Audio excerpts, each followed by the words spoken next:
meditate, there are two things that are important to focus on. One is the technique, simply what you do, how you focus on the breath, how you keep the breath in mind, and how you're alert to the breath. There are specific steps, specific techniques that you want to master, because it is a skill. And having a specific technique like this gives you a way of measuring the currents of the mind against each other. Gives you a firm point of reference. Because once you know that you want to stay with the breath, then any thought that pulls you away from the breath, okay, is automatically something you want to drop. You don't have to sit and think about it. Should you follow this? Should you follow that? It makes things a lot easier. Gives you a very clear-cut sense of which is the right direction and which is the path and which ways of acting go off the path. So when you're trying to center the mind, find a technique that's congenial to you.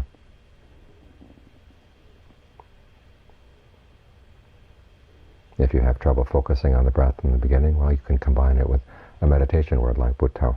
But with the in-breath, toe with the out.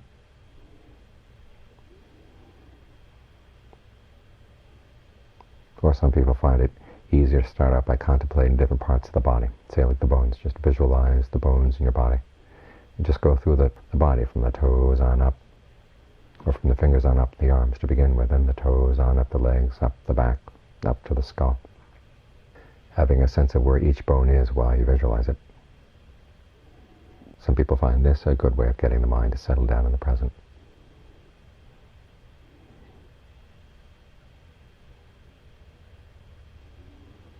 Whatever the technique, as long as you find that it helps you get the mind still and centered in the present and sensitive to what's going on right here and now. Okay, it's a useful concentration technique. But there's more to the meditation than just technique. There's also the attitude behind it.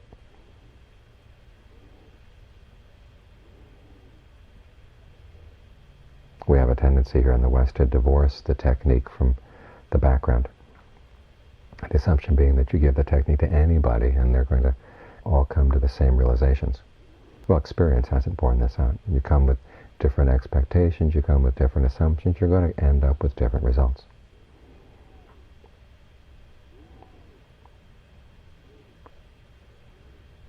This is where the other parts of the training come in. Buddha talks about generosity, morality as a foundation for the meditation.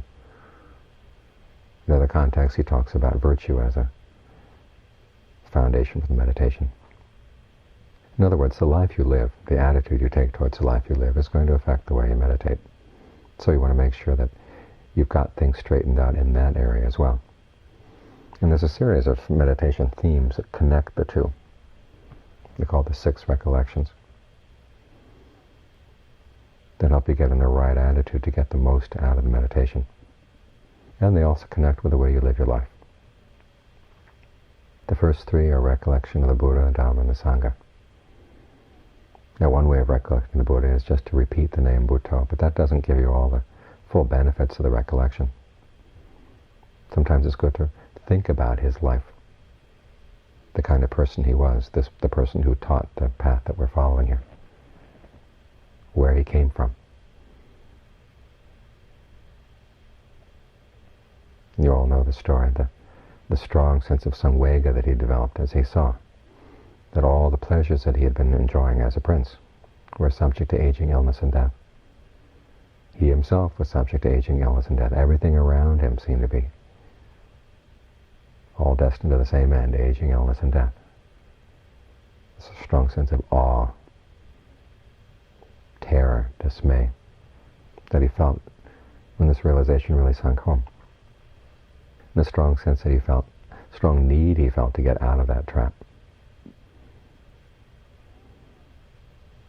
And the sense of confidence and conviction he felt when he saw forced renunciate, saying, okay, this must be, if there is a way out, that's the way you have to live. He was willing to make all kinds of sacrifices in order to find that way out. And once he'd found it, okay, he didn't have to sell his teaching to anybody. He didn't really need to teach anybody. It was totally an act of compassion.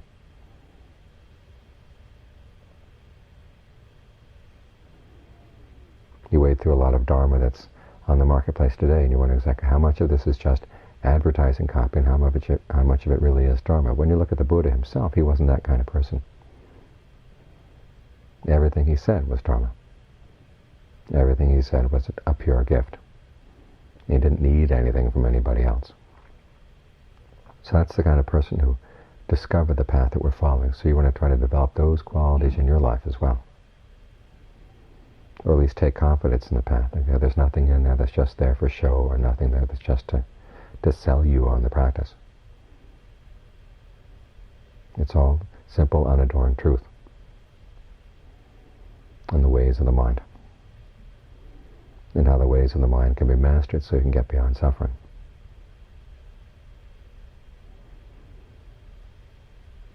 So these are good things to think about as a background to the meditation.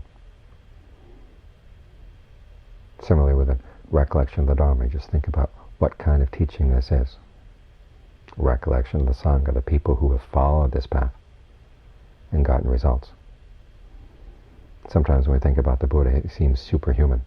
So it's good to think about the Sangha, the noble Sangha, what kind of people they were. And they come from all walks of life, all types of people, men, women, children, young, old, middle-aged, wealthy, poor, sick, healthy, smart, dumb, in the ways of the world. But they all took the practice and they took it to heart. And they were all able to benefit from it in the ways that the Buddha promised. At some point in their practice, they all had the same strengths and weaknesses that you have right now. So when you think about them, you realize, okay, they were able to take their strengths, overcome those weaknesses. They can do it, you can do it.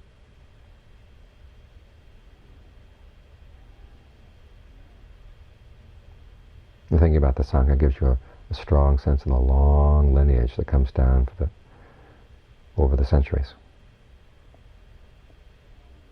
The people who've seen the value of what the Buddha taught and have passed it on.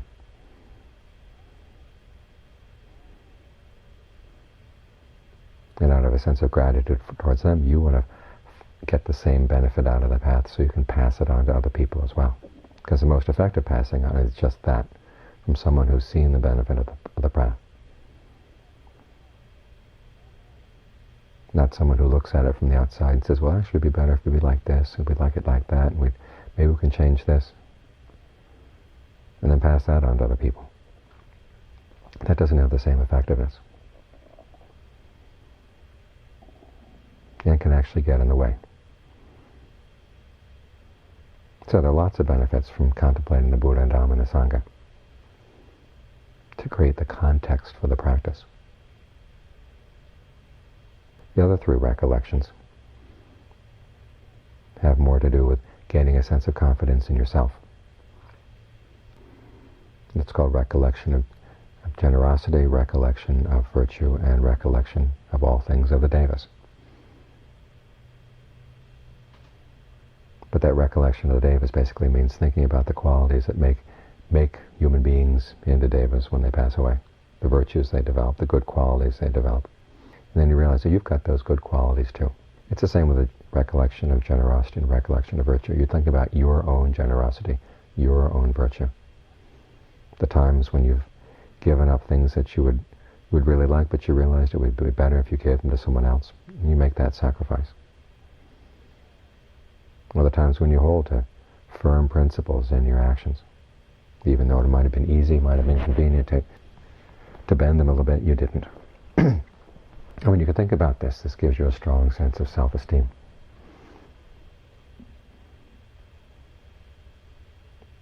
That also gives you confidence in the practice. That yes, it is something you can do, and you've seen the results that come from it. And John Suwat once noticed, when he was teaching a retreat at IMS, and how grim people were when they came to the meditation. And his analysis of it was that they were coming straight to the meditation without having gone through generosity and virtue. And as a result, they didn't have that sense of confidence, a sense of joy that comes when you follow the teachings and get results. so that you become confident. Yes, these teachings really do give results, and yes, I am becoming a better person, a happier person because of following them, which gives you a kind of momentum that you can then carry into the meditation. So you're not just starting from scratch. Some people claim and say with the precepts that setting up standards like that is setting yourself up for feelings of inadequacy. That really misunderstands the whole point of having goals. I mean, can people live without goals? Can people be happy if they know that their goals are low? The only real self-esteem you can have is if you act in ways that really are deserving of respect. And the principle and the precepts are not superhuman. No killing, no stealing, no illicit sex, no lying, no drugs or alcohol. People can follow these principles and still live. And they find that they live very happy lives as well. There's a sense of solidity within them. They have something that's very valuable. If they can hold to that precept against lying, for instance, suppose someone came along and said, okay, I'll give you $1 million to lie. And they say no. Just that decision right there means that they've got something within them that's worth more than $1 million.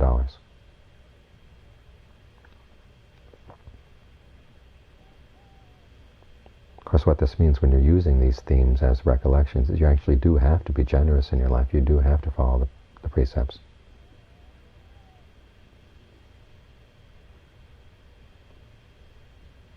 It's not just an exercise in free association. And you find that if you want to gain strength from these recollections, you can't just be generous once or observe the precepts once, then have that serve forever. You've got to keep doing them. These practices again and again and again, keeping them alive in your life.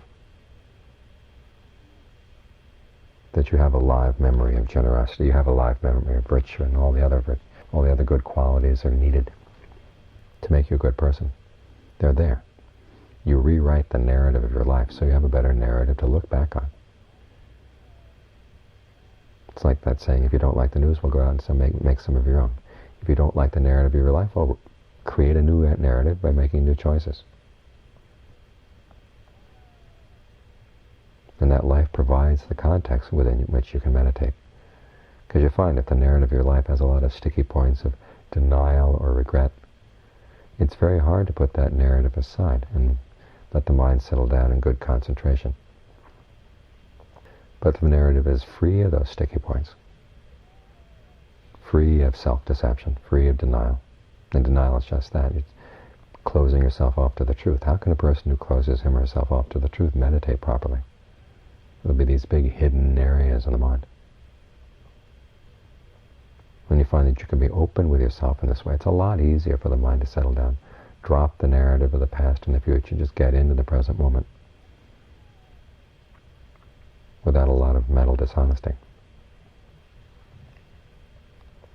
So these 6 recollections are important in providing the context for the meditation, both the actual day-to-day life context that you create as you make your decisions in daily life, and also the attitude that you bring into the meditation.